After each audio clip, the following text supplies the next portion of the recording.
Podtacular, the unofficial Halo Universe podcast, presents episode 833, Infinite Building Potential, recorded live on September 15th, 2022.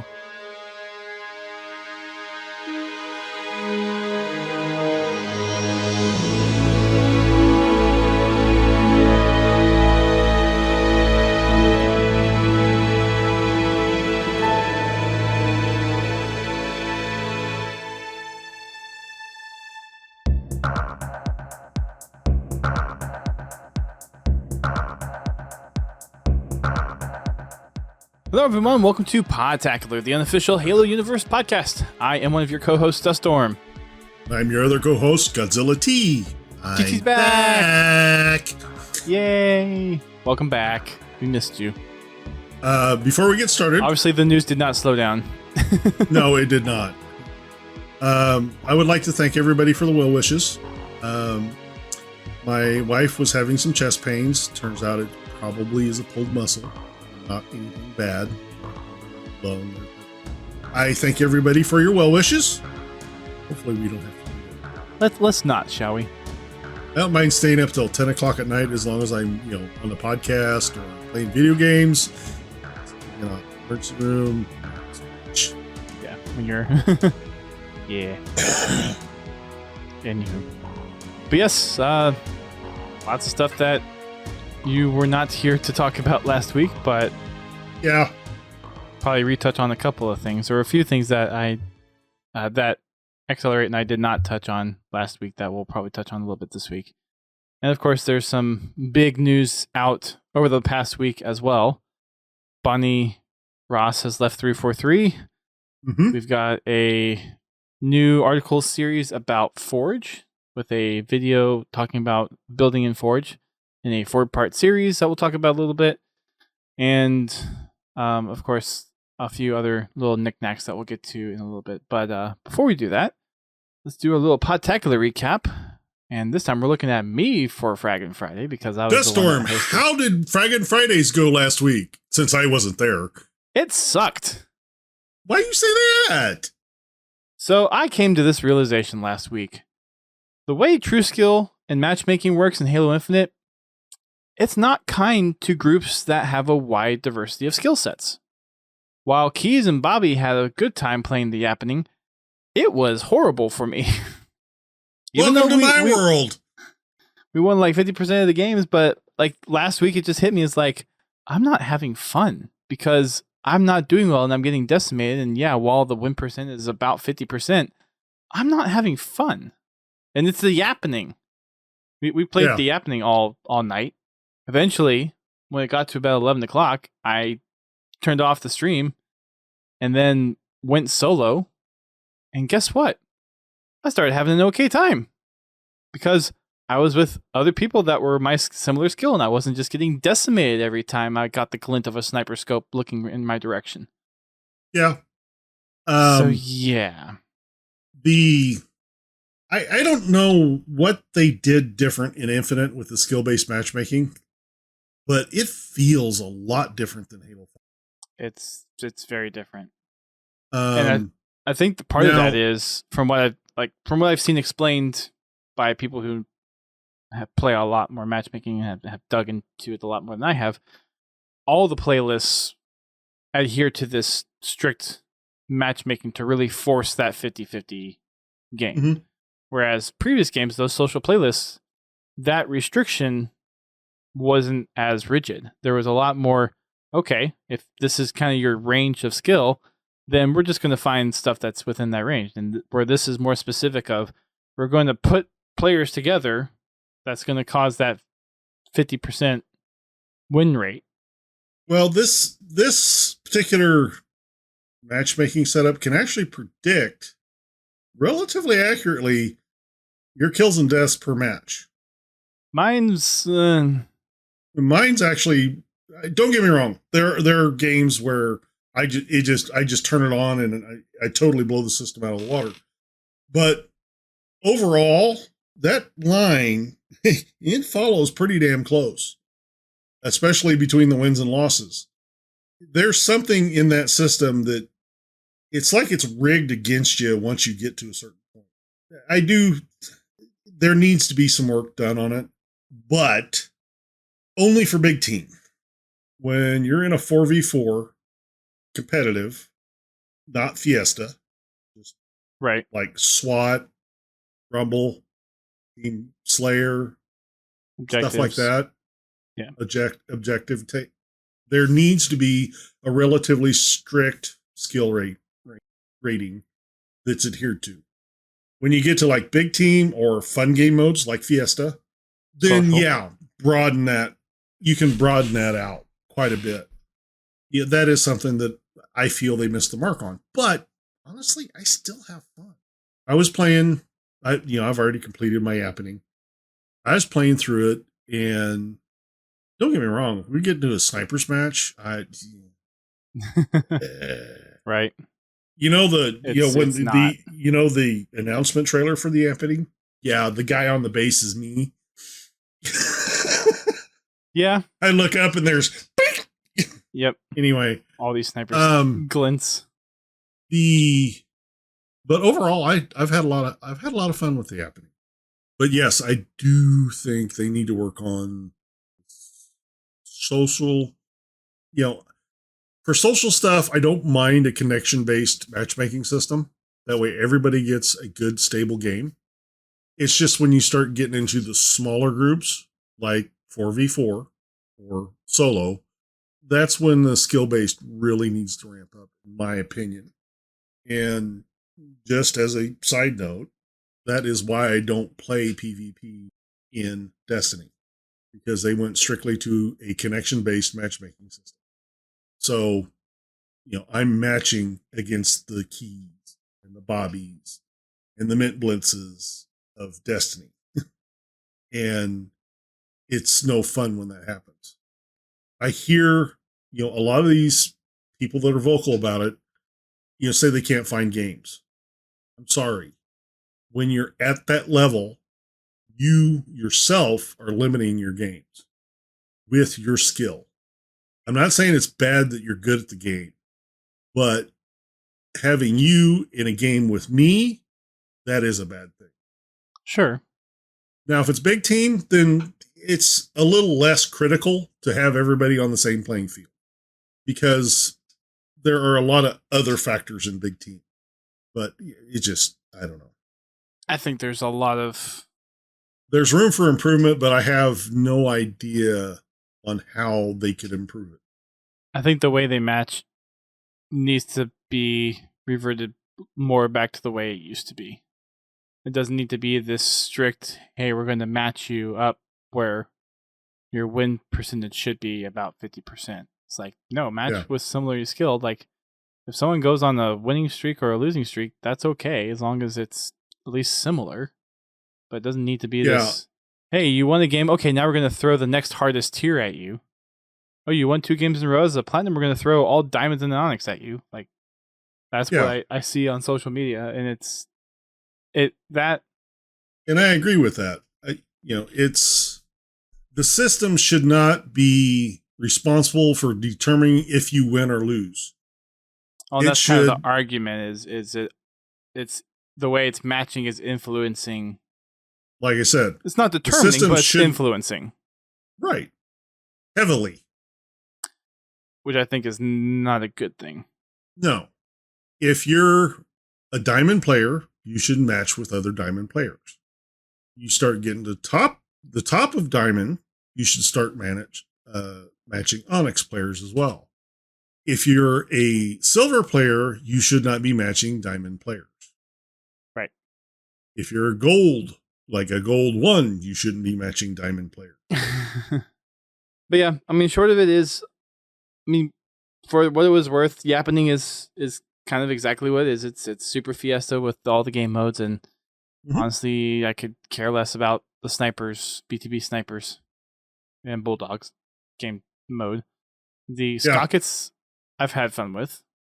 Yeah. But I've honestly had more fun going into the yappening solo than with friends. I can understand that. I actually guess I think I'm starting to figure out the shock rifle. I'm actually getting kills with it now.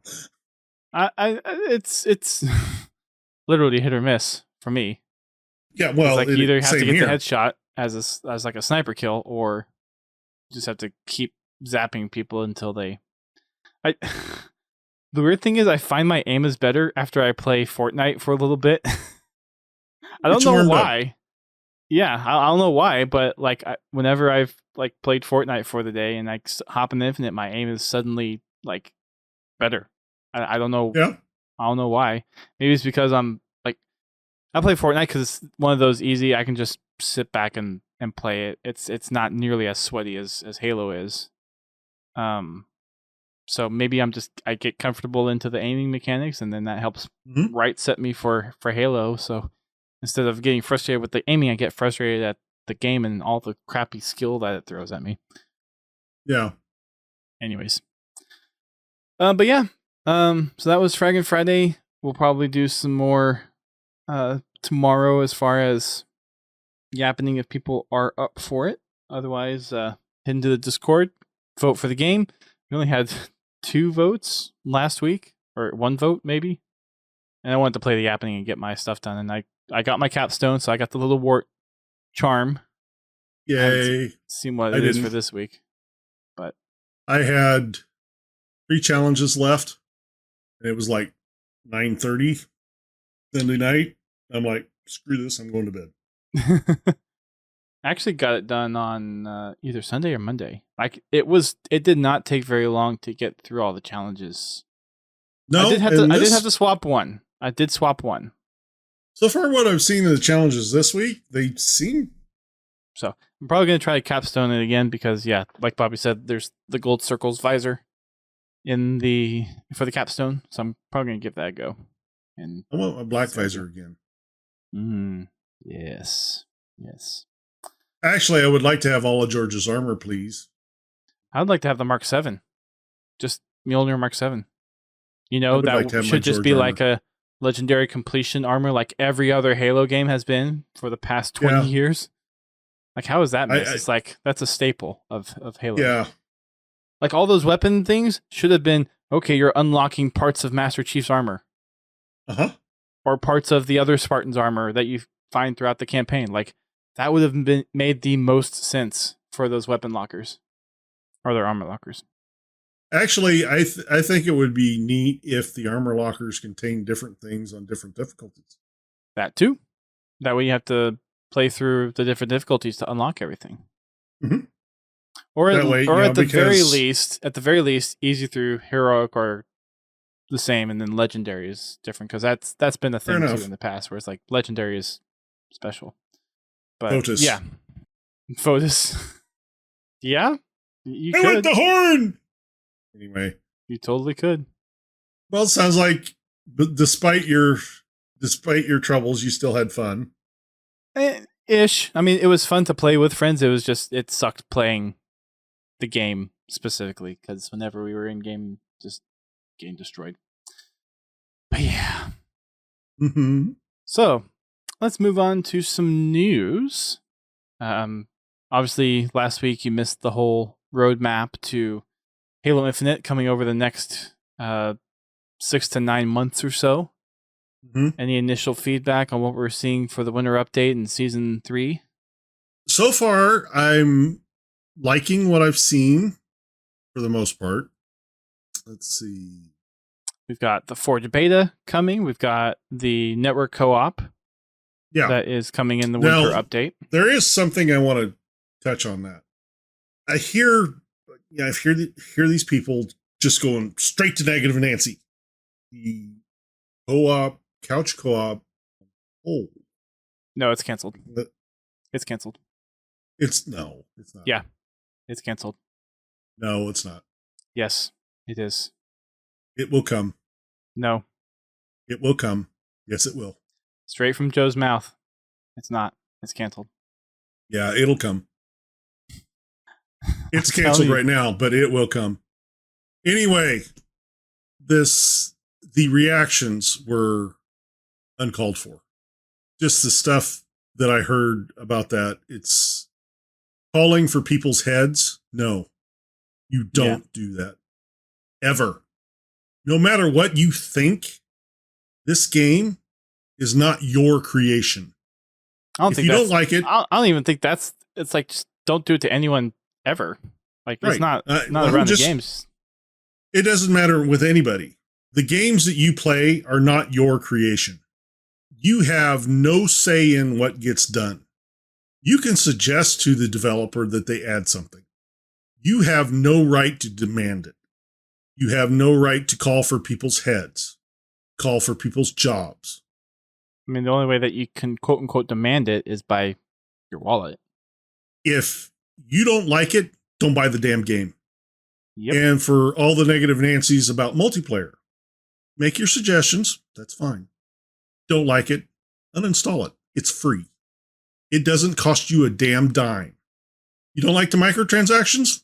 Don't spend any money. The community has already proven that the microtransactions work. People are spending money on the microtransactions. People spent money on microtransactions. Halo 5 proved that. Yeah. Even with just a random loot box type crap. At least in this one, you can pick what you want and buy it. We'll get to that in a minute, Bobby. I'm just really irritated with a lot of people in the community cheering that people are leaving and or got moved around in the company. I'm going to start with Bonnie Ross. I am going to miss her. And Halo is not going to be the same without her. Nope. Yes, 343 made the Master Chief Collection. Guess who signed the deal to make the Master Chief Collection? Bonnie Ross. Guess who signed the deal to fix Master Chief Collection? Bonnie Ross. They didn't have to do shit with Master Chief Collection. They chose to do that. They chose to go in and fix their mistakes, which I applaud them for. And they're going to do that for Infinite. I mean, it's going to take a while. They've done an awesome job with the Master Chief Collection. I have no problems with the time schedule on Infinite. I'm having fun with it as it is.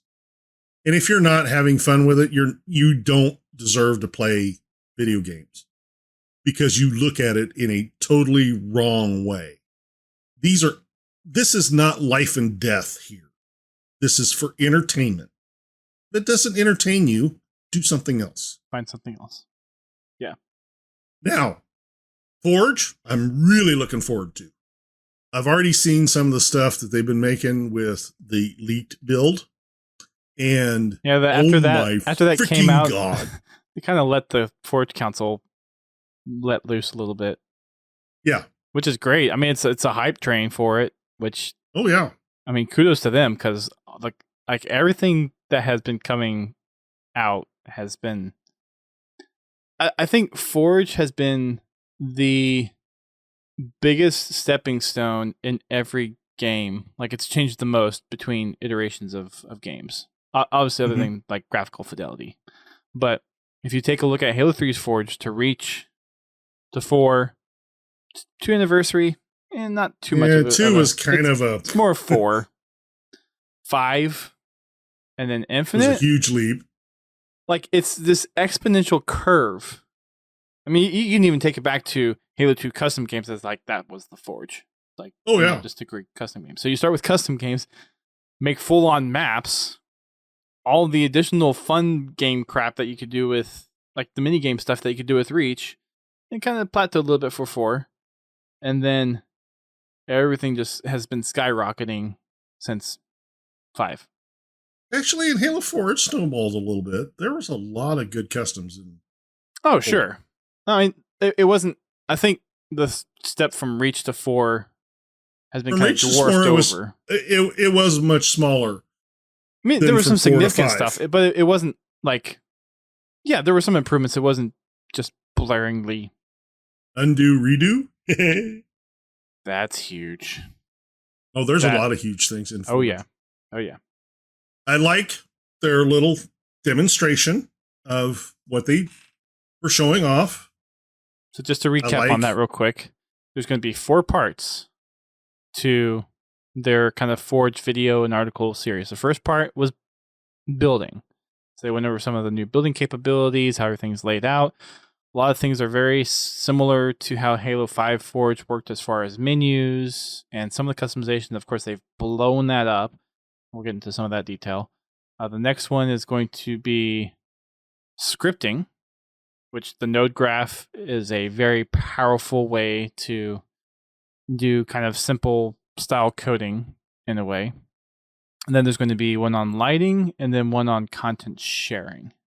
So 4 different Forge-esque articles and videos. Eric Caboose saying every other week. So that should be, I mean, there's a lot of, like half the stuff that they're showing off has already been leaked by the Forge Council or other Forge builds and whatnot. But we're barely scratching the surface of what Forge can do. Oh yeah, it's. I can't wait to see what they can actually do when they get permission to actually show off what they've been working on.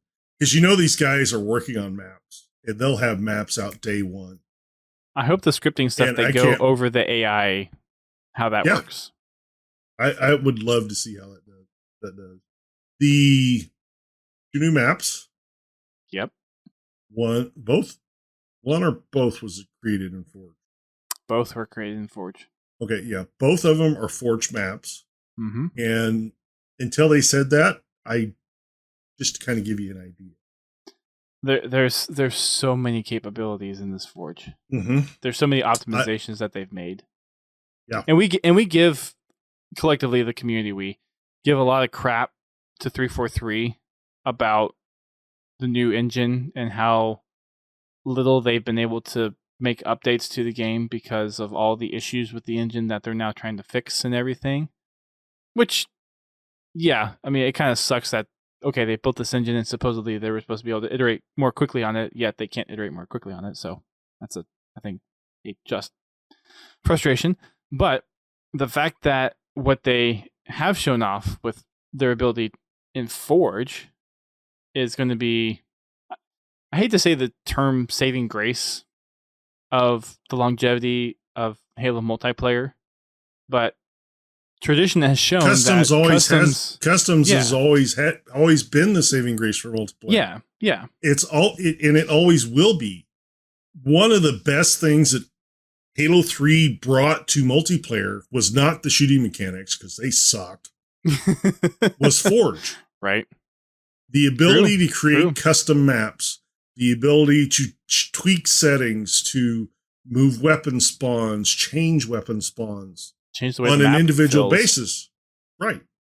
That was the biggest boom to Halo multiplayer there probably ever will be, was the introduction of that first Forge tool. Yeah, don't get me wrong. Halo 5's Forge, it was a big boom for customizability. I guess that's the best word for it, or best feature set. And from what I've seen on Infinite's Forge so far, which is infinitesimal, it blows 5 out of the water. I mean, like deep in, bottom trench. Anyway, so when they get that rolling, I can't wait. Right? I want somebody to recreate speed. It's going to happen. If it hasn't been built already, it's going to happen. I want to see how the physics of Infinite work with speed. I hope they can make it work. Because I know in 4 they had to build it. I know in 4 they had a little bit of trouble with the physics of the vehicles. It didn't quite work right until there was an update where they were able to fix that, and then after that it was great. But yeah, I'm really looking forward to that and what it will add to multiplayer. On the other side of that, 343 needs to manufacture their own maps too. So quite a few of the maps they're basically, I mean, a lot of the tools, it sounds like that they're developing maps are like Forge is basically a near exact copy of the tools that they're working with. This is probably as close to a map creator as we've ever got. Yeah. The dev tools that they have, aside from basically being able to import your own models and skins and textures, you've got pretty much just about every single capability in a 3D modeling program in here. You've got rotations, you've got scaling in each individual direction. So one of the things that they showed off was taking a piece and then completely flattening it. So it's just almost like a decal. Well, they basically did turn it into a decal. And then taking a small little mound and blowing it up to be a mountain. Which, I like the way they did that. And they kind of explained that it was better to do that than the way they'd done it in the past. It makes sense the way they did in the past because of how objects had to be loaded into the engine. Right. But because it's a new engine and because they did put a lot of work into the engine, even though there is still a lot of issues with the engine, it has empowered them to be able to take out all the extra. So, like, you no longer have the block 1x1, the block 1x2, the block 2x2. Yeah. It is, you have 2x3, 4x4. And you scale it to the size you need. You put your own, there's a whole set of prefab textures that affects the look of it, the lighting effects on it, the way that it sounds when you step on it and when projectiles hit it. So it has that material effect from a sound perspective. You can change individual pieces of each item. So like the grunt thing that they showed off, you can change the texture finish and the color finish of the armor, of the skin, of the eyes. Like, they've modularized so many I wonder pieces. how much of that particular part of it's related to like the armor coating system. Oh, it's 100% part of the whole armor coating. It's basically taking here's the area grouped, apply this texture on that whole area. So it's the same system. System's not so bad. It's the same system underneath it all. The implementation of it for customization is botched. Customization is screwed, but yeah. Anyway, but yeah, and I know somebody's gonna. I can hear the comments now. If Bungie had done it, it'd be so much better. No. Every it's not time, a matter of 343 and Bungie. Every really time Bungie updates Destiny, they break something. I think that's almost just a symptom of software in games because of how complex things are. From Destiny 1 to today. Every time they push out an update of any kind, something breaks. Sometimes it's something small. Sometimes it's pretty big. For an example. That's just software development. Yeah. It happens. Yeah. They're getting a handle on it. And I think Forge is going to be a big addition to multiplayer. I do think that they still need to work on some more game modes. We are getting a new one. I hope that in custom options, we have a wide variety of settings to make game modes. That's the next thing I really want to see. So a lot of that, from what I can tell, is powered by Forge and what you can do with scripting and interactable objects. Well, I mean, I'm really talking about just, the basic game mode settings. Yeah, granted, Forge takes care of all the object spawning, the play space. Mm-hmm. But you have your game options, which control the rules. I want to see what that looks like after Forge launches. Well, and I think there's supposed to be... it's kind of like, all right, how do you take some of the base capabilities? So, like, take, for example... Strongholds. Strongholds is really a get to an objective or own an objective. So that mechanism can be done for Strongholds, for King of the Hill, for Race, for Territories, VIP. Like, that's the underlying system that powers all that is you want to get to this zone. So that's the base mechanic. For ball type game things, there's Oddball, there's Assault. In a way, you could do the same thing with Dominion-esque type thing. So there's underlying things there, and it's just a matter of what do they expose in Forge and in the custom game options to empower different game modes that are really just different cousins or siblings of a similar mechanic. Well, yeah, I mean, all the we game saw that a modes lot in Halo we've ever- 5 and 4.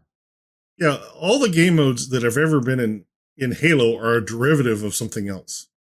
Oddball, okay, one bomb, same deal, except instead of just holding the ball explodes.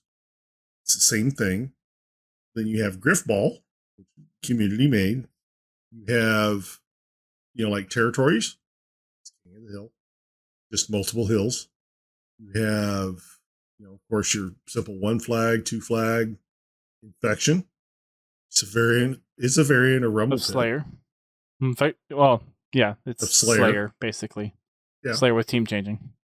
There, I want to see if all those options are in there to be able to create these other game modes that people want to play, like Juggernaut, VIP, whatever. I mean, ideally, there should be the customization options within game modes or Forge to remake just about every game mode that has existed in Halo to some extent. That'd be the ideal, and I think they're pretty close to that.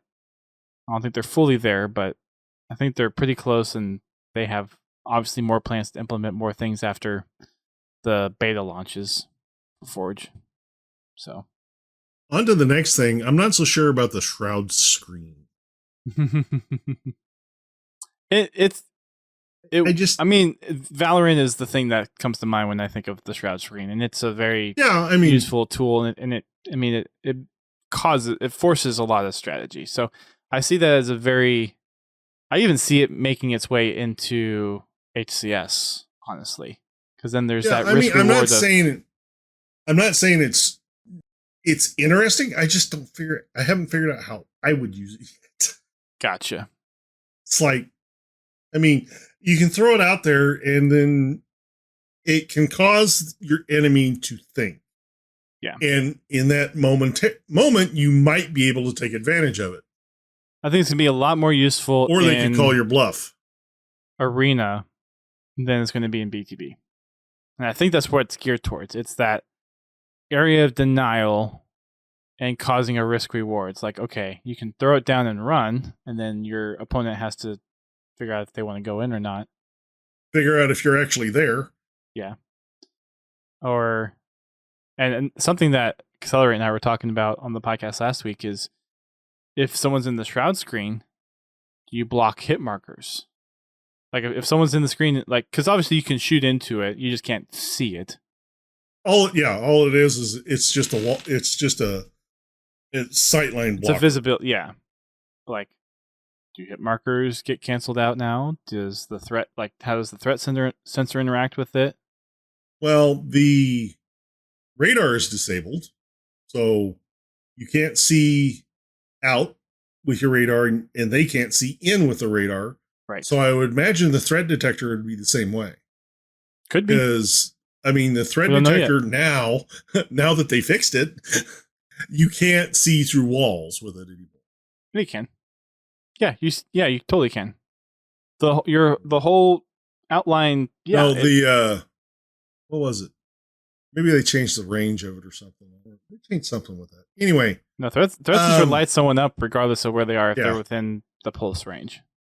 I'm thinking that it won't, because then what's the point of the Shroud? Because if they can just shoot a threat sensor and see if there's nobody's in there, then there's no. That's if you have. risk. That's if you have the threat sensor. Yeah, it's not like there's 75 of them on the map or not. Anyway. Depends on the map. Depends on. Yeah. I mean, there's a lot of. Like I said, it could be if it's a 4v4, you could have it one or the other on the map. If the Shroud's there, you don't have threat sensor. Or have them be center field spawns, so there's one threat sensor, one Shroud. Could be. Instead of two threat sensors. Anyway, it's going to be interesting to see how useful it is and how different people. Yeah. That'll be interesting. Then the covert 1 flag sounds interesting in theory. Yeah, Accelerate wasn't very excited about that either. I see the premise of it, and don't get me wrong, I'll try it out, but I just Sure. it's just I'm not a big Fiesta's one thing with uneven weapon spawns Mm-hmm. because it's possible, but highly unlikely that you're going to get a garbage spawn every. Your whole team is going to get a garbage spawn every time they spawn. Right. I'm not saying it doesn't happen because it has definitely happened to me. Sure. Just as confoul, shotgun, plasma pistol. Anyway, so I'll be really interested to see how it plays out and see if there's any tweaks to movement mechanics or weapon damage, stuff like that. Anyway, yeah, it's got me concerned, but I'm going to hold my opinion until I actually play it. Just like with anything, I have an initial feeling, but I really want to experience it before go off the deep end. Sure. Like people should assume, Yep. Virtually letters in assume or ASS. Yeah. We got it. Out of you and me. Yep. Anyway, the whole battle pass thing's kind of interesting to me to see how the progression system's going to work. Match XP. Yep. I know I won't be getting a lot of it because I suck at Halo, but I'll be interested to see how that works.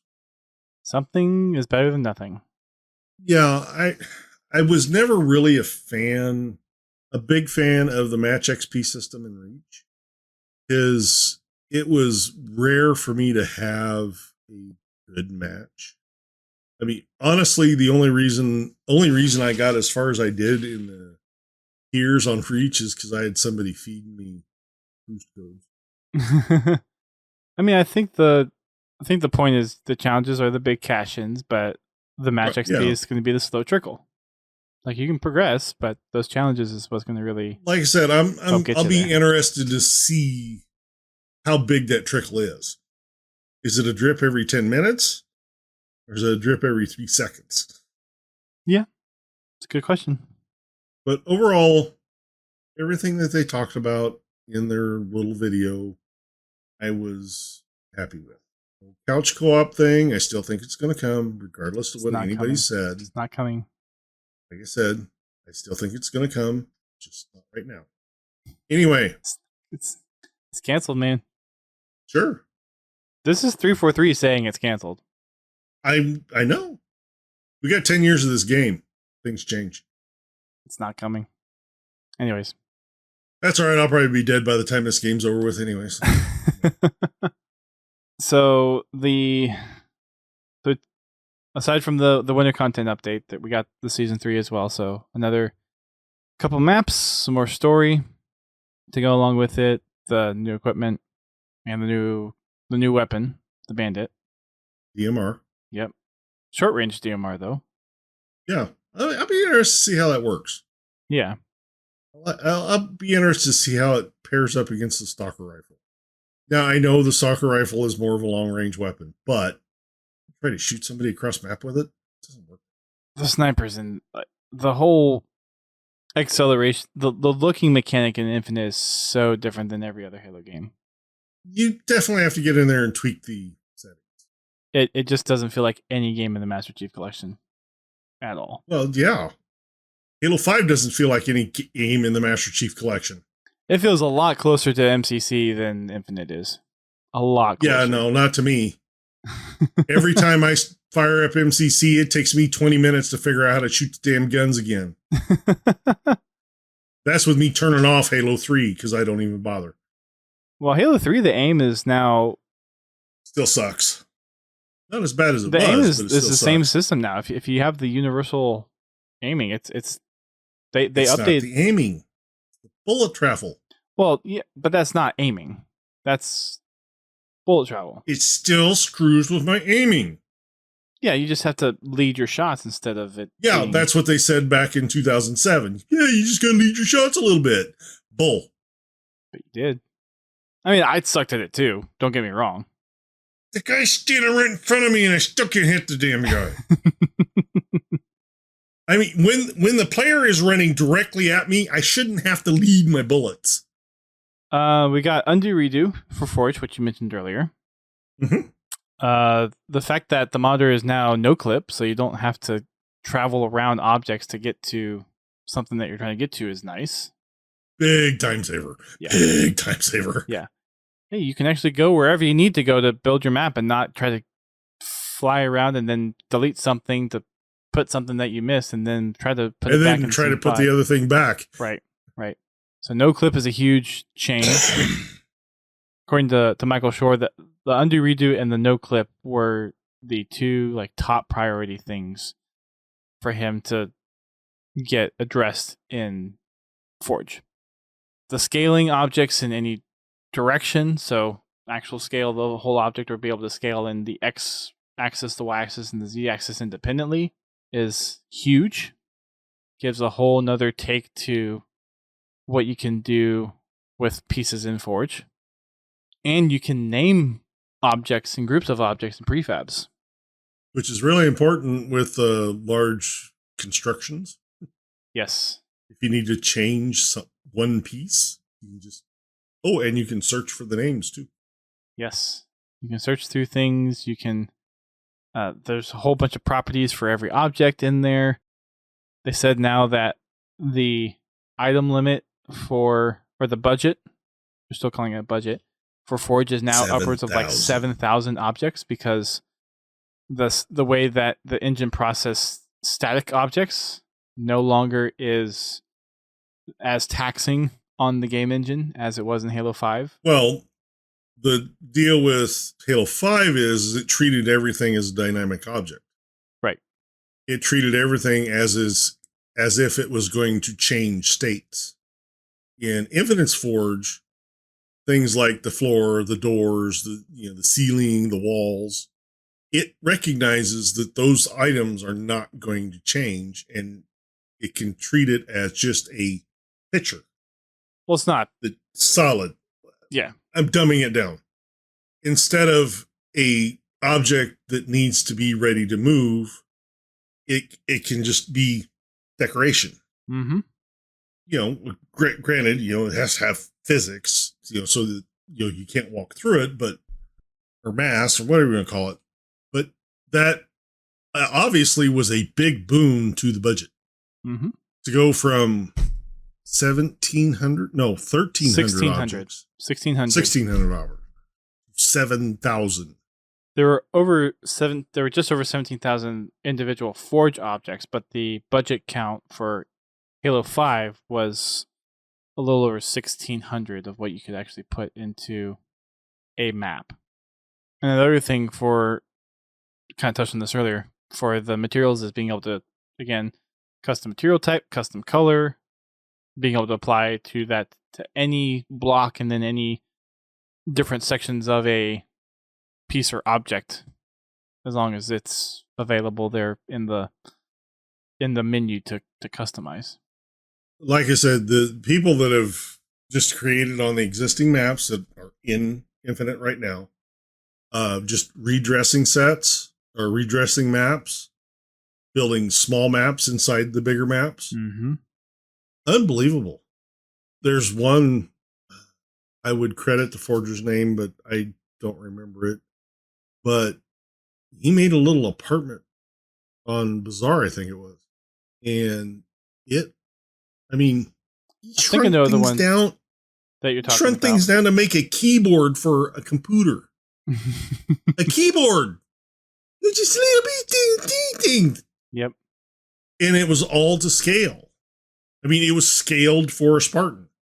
It was absolutely hilarious. Now if I could just make Spartans sit down in chairs. So there's going to be a prefab for a keyboard and a monitor and a mouse and all that stuff. Couldn't be coming out. I would not be surprised. I would not be surprised if there is going to be hundreds of thousands of prefabs of small, tiny little things like that. As long as you get some basic shapes, you can create a whole bunch of different things. It's just the object count at that point. It's like in the map that they were showed on stream, which was forged by one of the one of the Forge Councils, he used ground pieces to make dirt for the floor. Yep. The great big mountain thing that they showed earlier. Yeah, he turned it into dirt. Yep. Because you can just squish it down, and then it's like just little bumps, little bumps. But yeah, that's right. November yet. Right. So that's all just from the building aspect of Forge. The next video, I think, is going to be huge with regards to scripting. I am definitely interested in that. I want to see scripting in Halo 5 challenging. Well, and really, that was probably the biggest step increase for 5 was the script brains. Yes, but not so much user friendly. No, at least for the dumb guys like me. Anyway, and Infinite's going to take it to a whole new level because the node graph scripting is a well-established method of connecting inputs and outputs and conditions and changing things. So it's a very, thing that I like about it. Method. That's the thing I like about it. It's very visual too. It's a lot more intuitive as well. So you can basically draw a path as to what you want it to do. And I'm really interested to see how that. And it's perfect for a controller. It really is. I mean, mouse and keyboard, obviously. I mean, you click and drag one output to an input. But, I mean, doing this on the Xbox is not going to be that difficult, really. No. You just have to now learn where all the abundant amount of controls are and what sub-controls are where. Well, I like the introduction of radial menus. I think they make sense for a lot of items. Mm-hmm. Then, granted, they'll get into that a little later. So it'll take, for me, I probably will never really jump into Forge. I'll probably jump in and play with it a little bit, but I'm not a forger. I don't have patience to do that. I would have the patience if I had the time. Yeah, it's primarily I don't have the time. But needless to say, I will. If there's not one that's already out there, I will probably try my hand at Chiron again. Yeah. Because I just love the chaoticness of that map. I would not mind seeing OG Husky Raid again. Just 2 boxes and a path. And honestly, that was so much fun. Just 2 boxes. I mean, we could make it. That's something that's simple to make. Yeah. But they got all artsy fartsy with it now as some other 2 boxes and a path between them. We'll just make our own Podtacular version of it. Heck, we could probably even make the Podtacular logo out of pieces in Forge. Probably. Anyways, so that's all the Forge specifics, at least all the big stuff that was in the Forge video. We briefly touched on the departure of Bonnie Ross. I've had the pleasure of meeting her quite a few times, and she is literally the reason why we still have new Halo stuff after Halo Reach. If it wasn't for her, 343 wouldn't exist. We wouldn't have had these new Halo experiences. The Halo community owes a lot to her. Yep. They really do. Well, we do owe a lot to her and that original team because they are the ones that kept the. Yep. If it wasn't for them, we wouldn't be having this discussion. You wouldn't have Halo Infinite to complain about. Just keep that in mind. Be thankful that there's just still Halo being made because Microsoft was ready to give it up after Reach. And Bonnie was the person that convinced Microsoft to keep going with Halo. You guys really need to appreciate what she's done for us. Yep. And she says she's leaving 343 due to family issues, so I hope that's nothing super serious. And I hope it's something that can be resolved. Just wish her praying the best for her and her family. Yep. And I hope everybody else is too. I know what it's like to have to attend to a medical family member. It drains the ever living. So remember that. Yep. So there's 3 people basically splitting the role that she was doing, which just kind of goes to show how much she was doing for the studio. There's also some other troubling, or not necessarily troubling, but kind of makes you scratch your head. The lead on the Slip Space engine left the studio, which raises a few eyebrows. Could just be as simple as other things going on to cause a career change, or maybe there's just that many challenges with the Slip Space engine where he needed to get away from it. I mean, it doesn't help to really or maybe speculate. you just got tired of listening to the community. That too. Because I guarantee if I was in their position, I'd have said, "Screw you all, I'm out of here." We need to really Don't stop need that making in my life. Yeah, we really need to stop Anyway. making ourselves look like massive idiots. Honestly, the Halo community, Well, Halo community used to be like the place to be. Back in the Halo 2 and Halo 3 days, sure, there was some bad apples and you had a lot of the clan behavior that really wasn't the best. But overall, like back in the Halo 2, Halo 3 days, the Halo community was like the place to be. And we have made this from a bunch of teens and 20s. Now that demographic is 25 and older, thanks to Hidden Xperia, or not Ascended Hyperion, for creating his little poll. Yeah. The largest chunk of people that responded to his poll were 25 years and older. So you jackasses don't have any excuse. Beep. Oh, sorry. I will caveat that that's a targeted demographic, obviously. It is a limited pool. And it's skewed. Sorry, I know you're doing good work for the Halo community, but it's a skewed poll. It is. Just by the numbers. But it does follow it. It does follow the trend of the game. The people that played the original games would be in that age range. Yes. So that tells me, and I'm not quoting his stuff verbatim, because yes, it is a poll.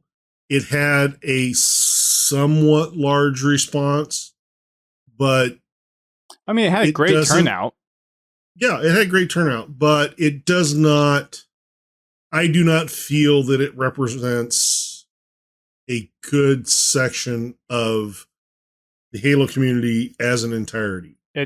You are absolutely right. There is a massive part of the Halo people that play Halo that are non-social media and follow these Halo content creators. It's massive. Like, yeah. I mean, I've talked to some people at 343. It's not as much as you think. People responding to that survey is not is a very small portion of the overall player base for Halo. That's why we do less call than them 10%, the vocal minority. Significantly less than 10%.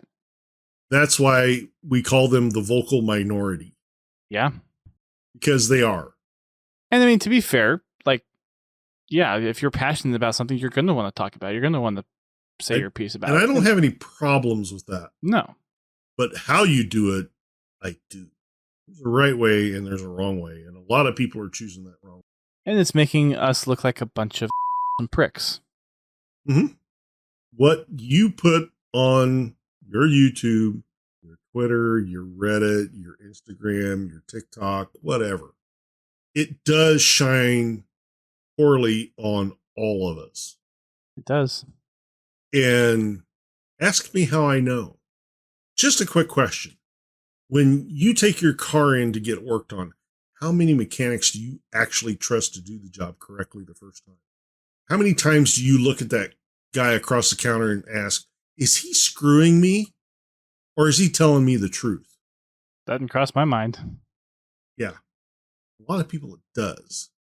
Because unfortunately, in the auto repair industry, there are a lot of shops out there that will take advantage of you. And it looks poorly on all of them. And it can actually backfire on the guys that are actually trying to take care of their customers. In fact, my dad ran an auto repair shop. Just small two guys. Two guys in a building. We check out someone's car. We tell them what's wrong with it. Tell them how much it's going to cost to fix. They take it somewhere else for a second opinion. and they'd way undercut us because they would buy cheap parts.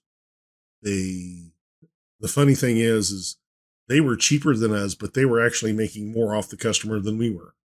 Does that make sense?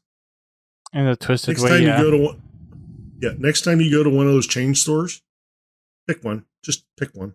Doesn't matter. When they quote you the price for the repair and the parts, the bulk of them are making a 300% profit off of the parts. In other words, if the part costs them $50, they're going to charge you $200. Just keep that in mind.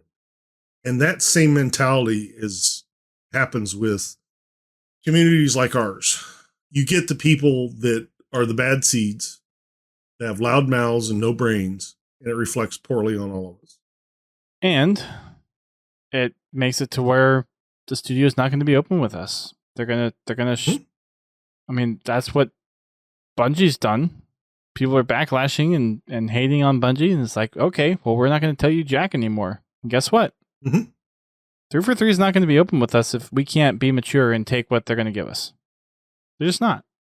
Because there's no point at that point. It's like, what's the point in trying to be open with the community if they're not going to be receptive to it? And as an example of that,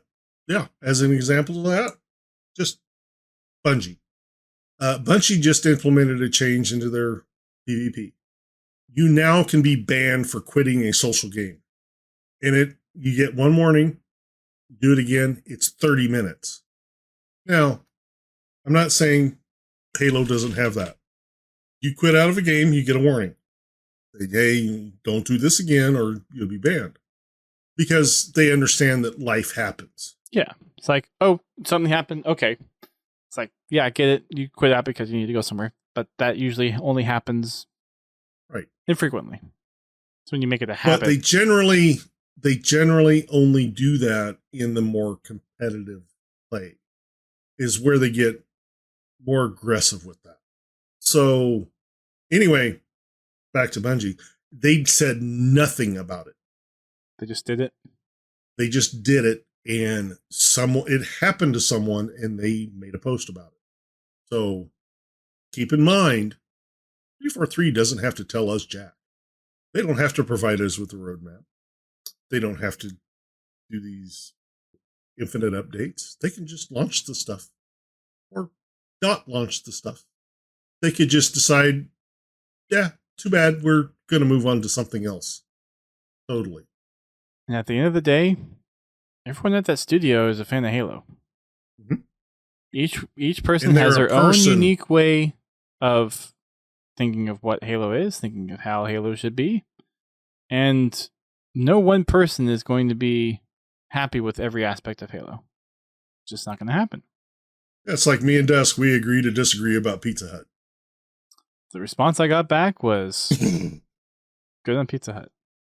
And like, there's nothing wrong with that.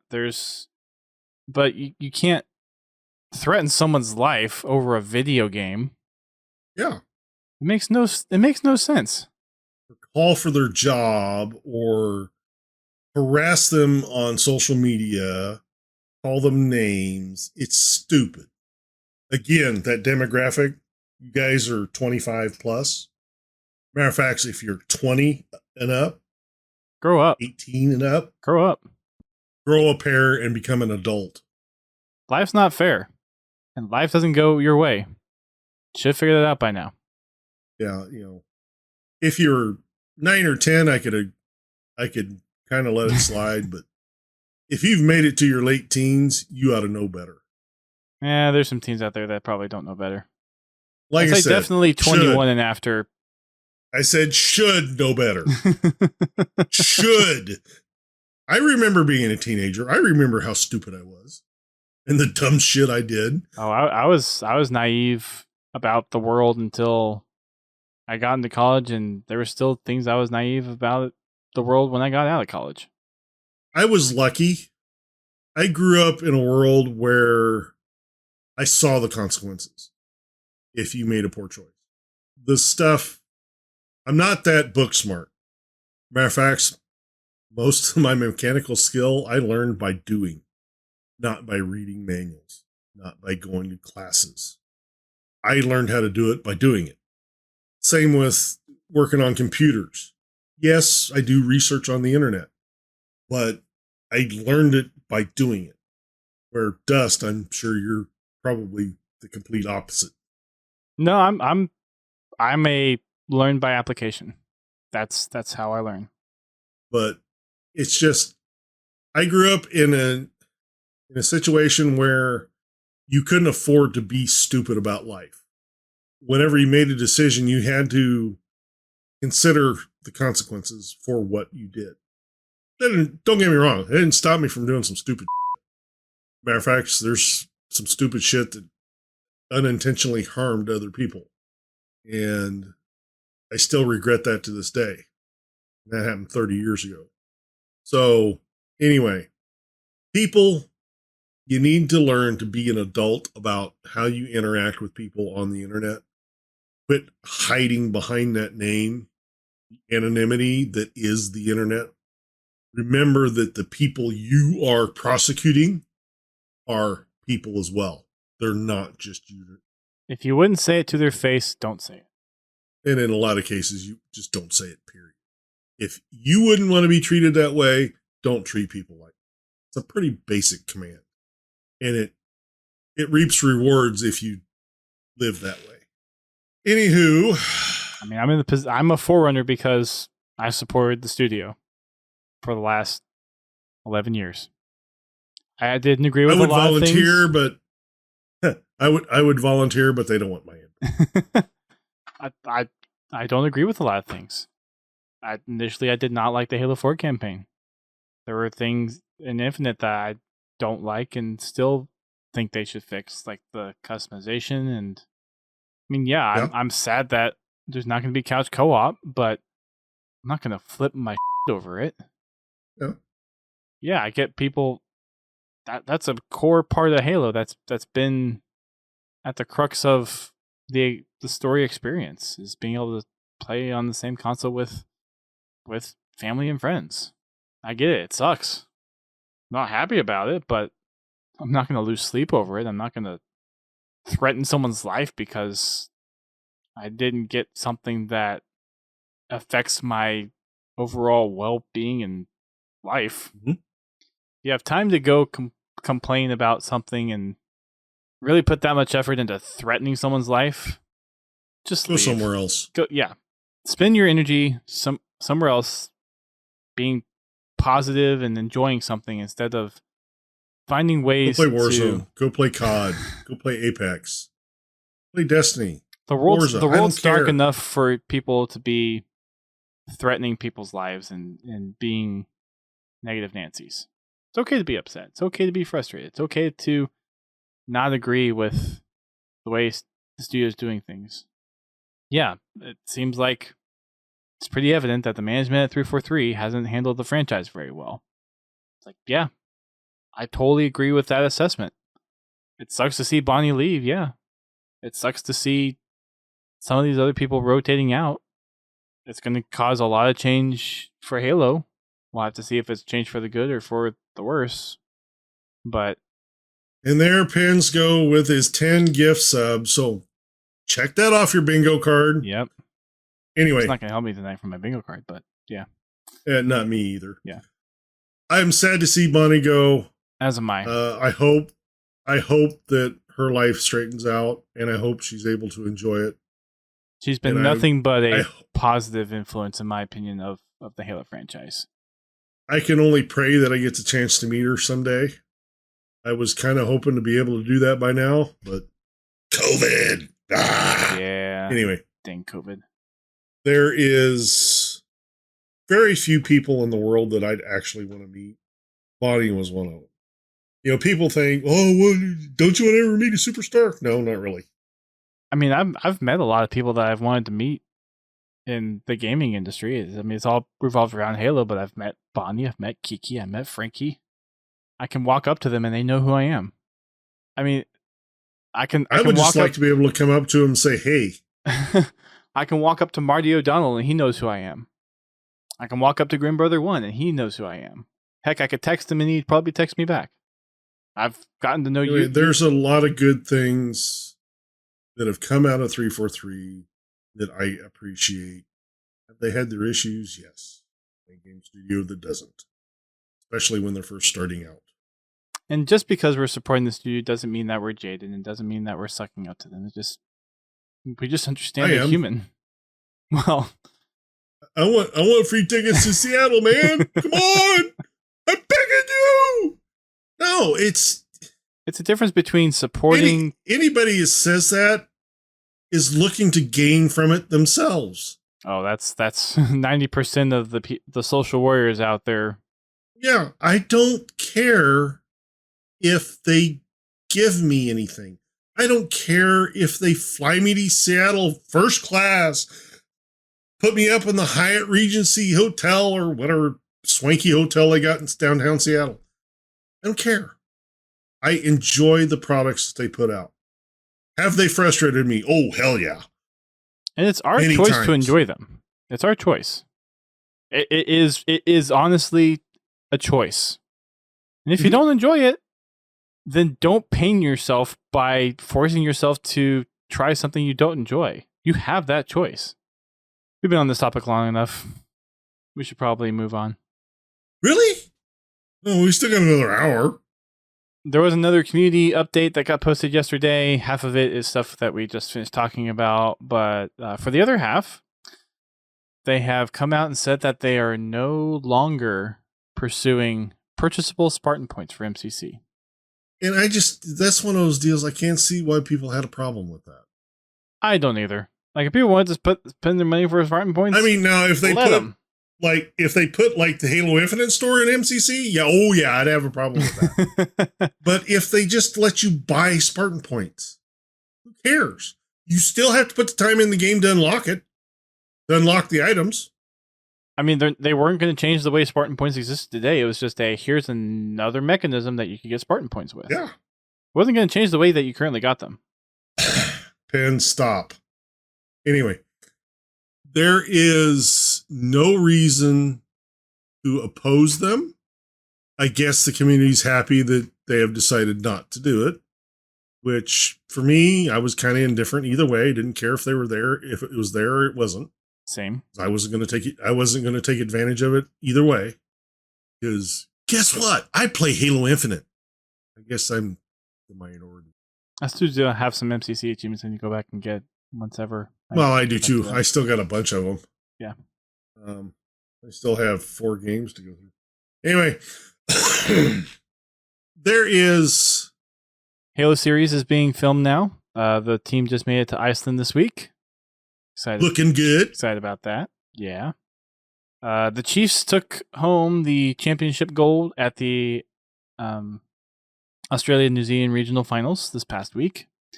And then the American Major is going to be in Orlando in 2 weeks, a week and a half. Probably a week by the time you're listening to this. But September 23rd through the 25th is the North American Major, be taking place in Orlando. I know a couple of folks are going there. There's a whole bunch of new merch partnerships happening along with 343 as well. And yeah, that's all pretty much the stuff we haven't covered before. If anybody wants Pet Interrupts podcast, I'm being pestered by my cat. Still doesn't help me get the bingo card complete. I'm trying, man. I'm trying. Doesn't help me either. I don't have the pet one. I have the family member one tonight. Well, that's not going to happen for me. I have no family member here. Which is why we can do the podcast. So that's going to wrap it up for the podcast tonight. Again, just be kind. Everyone at 343 is a person. It's not this some conglomeration that's out to destroy Halo. Obviously, like they meant to run Halo into the ground, they wouldn't be making Halo. Like that just there's no logic. They would have done that 15. They would have done that 15. It's like they just wouldn't have continued making Halo if they really wanted to run it in the ground. There's people that are passionate about this stuff, and if you think otherwise, you're an idiot. Trust me, Microsoft has all kinds of ways to waste money. Mixer. You don't have to actually produce anything. Mixer. Yeah. Skype. Oh. I mean, I like Skype. It enables us. I do too. It enables us to do this. Enables me to do my D&D games. I have to admit that Now, if Discord ever gets NDI, then I might drop Skype like a bad habit. But for the time being, I have to admit that Windows over Phone. the years that I've been doing the podcast with Dust, Skype has improved quite a bit. The audio quality that I hear is much better than it used to be. Discord, on the other hand, leaves me wanting more. I don't know what it is. What I get in my headset out of Discord, it bugs me. The feature set that they've put into Skype, great. Well, it's nice now too that you can use Skype in the browser. Before you had to use an app, but now that's in browser, Skype has every feature that a Zoom call has, that the Google Meet call has, that the Teams Meet has. It has every one of those features as far as hand raising, screen sharing, chatting, emojis, GIFs, recording. It just people give Skype a bad rap, but it's a solid piece of... I just got the notification that I can link my Discord to Xbox. Yeah. I think I'm going to try that out. Yep. We talked about it about a month and a half ago that it was coming, but now it's actually out there for the masses. Yeah, it was in beta. Yep. So I'm interested to try that out.